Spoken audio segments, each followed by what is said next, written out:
सुप्रभात मित्रों, मेरा नाम अद्विता सिंह है और मैं कक्षा 8वीं जी की छात्रा हूँ। आज मैं आपको एक रोचक कहानी सुनाने जा रही हूँ जिसका शीर्षक है माटी की सौगात अमृत द्वार का रहस्य। एक छोटे से गांव में जहाँ चारों ओर हरियाली और खुशी बनी रहती थी, वहाँ एक वृद्ध और ज्ञानी कुम्हार रहता था जिसका नाम था धर्मदास। धर्मदास अपना जीवन मिट्टी के बर्तन बनाने और गांव वालों को जीवन के अमूल्य रहस्य सिखाने में बिताता था। धर्मदास के लिए मिट्टी उसके जीवन का एक अभिन्न अंग थी, क्योंकि वह मिट्टी से आत्मिक और भावनात्मक तौर पर जुड़ा हुआ था। गांव में सभी लोग धर्मदास का बहुत सम्मान करते थे, क्योंकि उन्हें लगता था कि धर्मदास के पास अमृत द्वार के मार्ग का रहस्य है। परंतु उन्हें क्या पता कि अमृत द्वार तो बस एक रूपक था, उसका असली अर्थ सुख, शांति और असल संतोष था। एक दिन गांव का बहुत उत्साही और धनवान युवक जिसका नाम था विजय धर्मदास के पास गया और बोला, बाबा, मैं बहुत अमीर हूँ, मेरे पास सब कुछ है, परंतु मेरे पास वह शांति नहीं जिसकी मैं तलाश कर रहा हूँ। गांव वालों से सुना है कि आपके पास अमृत द्वार का रहस्य है, क्या आप मुझे वह अमूल्य रहस्य बता सकते हैं? धर्मदास ने मुस्कुराते हुए विजय से कहा, प्रिय विजय, अमृत द्वार कोई भौतिक स्थान नहीं, परंतु वह तुम्हारे भीतर ही है। जब तुम कोई नेक कार्य करके दूसरों का भला करोगे, तब तुम्हें अमृत द्वार का रहस्य मिल जाएगा। विजय उलझन में पड़ गया। फिर धर्मदास ने उसे एक साधारण मिट्टी का घड़ा दिया और बोले, यह माटी की सौगात है, इसे अपने पास रखो और जब तुम इसका इस्तेमाल किसी करुणापूर्ण कार्य में करोगे, तब तुम्हें अमृत द्वार का मार्ग मिल जाएगा।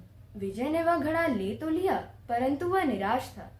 उसे लगा कि बाबा उसे अमृत द्वार का रहस्य देना नहीं चाहते और इसलिए उसे टाल रहे हैं। अब वह उस साधारण से घड़े का क्या करता? इसी कारण उसने अपने महल के एक कोने में उस घड़े को जाके रख दिया और अपनी तलाश जारी रखी। वह कई गुरुओं से मिला, कई तीर्थ यात्राएं करी, परंतु उसे वह सुख और शांति कहीं नहीं मिली। कई साल बीत गए। एक बार गांव में भयंकर सूखा पड़ा। गांव में पानी के लाले पड़ गए। विजय के महल में भी पानी की कमी होने लगी। एक दिन जब विजय के सेवक पानी लेकर महल लौट ही रहे थे, तभी वह ठोकर खा गए और विजय के अमूल्य बर्तन टूट गए। फिर तब विजय की नजर उस कोने में रखे हुए मिट्टी के घड़े पर गई और उसने यह निश्चय किया कि वह स्वयं पानी भरने जाएगा।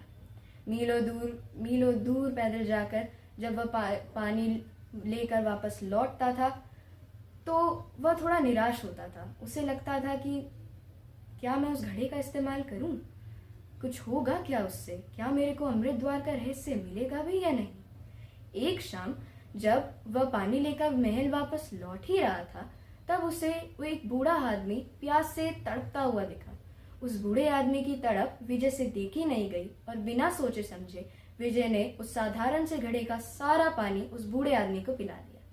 पानी पीने के बाद उस आदमी के चेहरे पर शांति और संतोष देखकर विजय का मन उल्लास से भर उठा।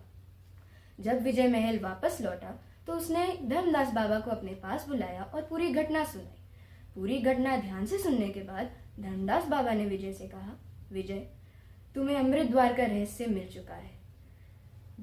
विजय ने चकित होकर बोला, कैसे बाबा? धर्मदास ने विजय से कहा, क्योंकि तुमने उस घड़े का बहुत करुणापूर्ण कार्य में इस्तेमाल किया। मिट्टी का घड़ा जो खुद नश्वर है, जब जीवन प्रदान करने वाले पानी को धारण कर लेता है और दूसरों की प्यास को बुझाता है, तब वह अमृत के समान हो जाता है। विजय की आंखें खुल गईं। विजय को यह समझ में आ गया कि असली सुख और शांति भौतिक वस्तुओं में नहीं, परंतु जीवन के मूल्यों और दूसरों की सेवा करने में है। विजय ने धर्मदास बाबा के पैर छूकर यह प्रण लिया कि वह अपना शेष जीवन गांव वालों की सेवा करने में बिताएगा। अब विजय को असली अमृत द्वार का रहस्य मिल चुका था। तो दोस्तों, इस कहानी से हमने क्या सीख ली? इस कहानी से हमने यह सीख ली कि सच्चा संतोष और शांति दूसरों की सेवा करने में, जीवन के छोटे छोटे पलों में डूब जाने में और अपने अहंकार को त्यागने में है। यही सच्चा अमृत द्वार है। धन्यवाद।